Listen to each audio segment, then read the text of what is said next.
Ión o de la poesía. Este diálogo entre Ión y Sócrates refleja algunos aspectos contextuales de la antigua Grecia que son de necesaria comprensión, teniendo en cuenta las diferencias históricas existentes entre dicho pasado y el mundo actual. Ión se encontraba en Epidauro, celebrando las fiestas en honor al dios Asclepio, llamado Esculapio en la mitología romana. Asclepio fue el dios de la medicina y de la curación. El santuario más importante en su honor se encontraba localizado precisamente en Epidauro, lugar en el cual se encontraba una escuela de medicina. Sus atributos se representan con serpientes enrolladas en un bastón, piñas, coronas de laurel, una cabra o un perro. Asclepio era hijo de Apolo y Corónide, a quien en el momento del parto Artemisa, hermana de Apolo, le extrajo del vientre el niño, el cual fue entregado al centauro Quirón de forma que lo educase y fuese su preceptor. Asclepio tenía a la serpiente como animal sagrado, ya que además de habitar en las grutas, poseía veneno, el cual era utilizado como remedio.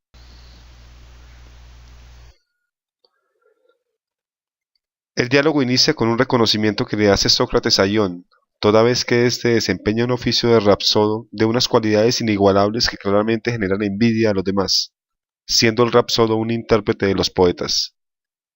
Ión avala las palabras de Sócrates al considerarse a sí mismo como el hombre que dice las mejores cosas sobre Homero, de manera que ni Metrodoro, ni Estesímbroto, ni Glaucón, ni ningún otro intérprete del pasado ha elaborado tanto ni tan bellos pensamientos sobre Homero. A continuación, Sócrates le indaga a Ión sobre si es capaz de hablar solo de Homero o también de Arquíloco y Hesíodo. Ión responde que solo puede hablar de Homero. Sócrates por su parte le cuestiona el hecho de que tenga la capacidad de interpretar a Homero y no a los demás, ante lo cual Ión asevera que desconoce la causa de semejante hecho, ya que cuando alguien habla con él sobre otros poetas, él no se concentra y es incapaz de contribuir al diálogo. Sócrates le responde que ello se debe a que la capacidad de hablar sobre Homero no se debe a una técnica o ciencia, porque si se estuviera en posesión de una técnica o ciencia se estaría en capacidad de interpretar a los otros poetas, toda vez que la poética es un todo.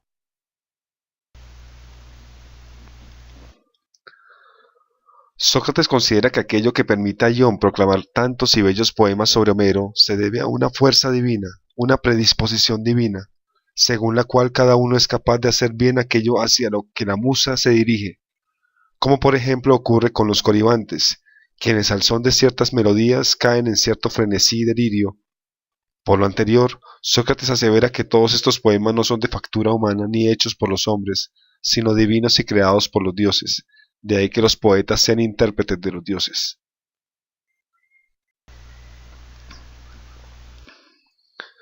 Sócrates interroga a Ión sobre si al recitar los poemas él permanece en plena conciencia o está más bien fuera de sí y su alma se inserta en los hechos narrados. Ión responde que efectivamente a él le salen lágrimas al relatar hechos funestos y su corazón, según el caso, palpita con gran emoción. A continuación, Ión, por solicitud de Sócrates, relata un pasaje de Homero en el cual se expone la técnica necesaria para conducir un carro. Sócrates infiere de dicho pasaje que la persona capacitada para distinguir si este pasaje está bien o mal escrito es un auriga y no, por ejemplo, un médico, debido a que él posee la técnica, y quien no posee una técnica no está capacitado para conocer bien lo que se dice o hace en el dominio de esa técnica. Al concluir que efectivamente un rapsodo no posee el conocimiento para exponer la técnica necesaria para manejar un carro, sino una auriga, ni el rapsodo tiene la capacidad para recetar una bebida curativa, sino el médico. Entonces Sócrates pregunta a Ión aquello que le pertenece estudiar y juzgar al rapsodo mejor que cualquier otro hombre. Ión responde que al arte de la rapsodia le compete hablar de aquellas cosas que son propias de que las diga un hombre o una mujer, un esclavo o un libre.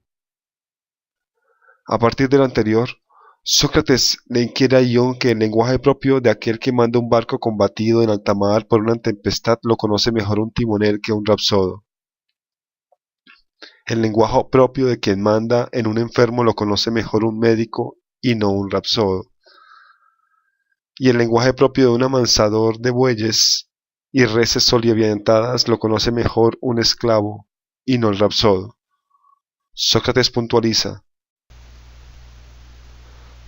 Ion ensalza a Homero porque está poseído por un dios, pero no porque sea un experto. Citas. Porque no sería buen rapsoda aquel que no entienda lo que dice el poeta. Porque es una cosa leve, alada y sagrada el poeta y no está en condiciones de poetizar antes de que esté endiosado, demente y no habite ya más en él la inteligencia. La causa, pues, de esto que me preguntabas, de por qué no tienes la misma facilidad al hablar de Homero que al hablar de otros poetas, te diré que es porque tú no ensalzas a Homero en virtud de una técnica, sino de un don divino.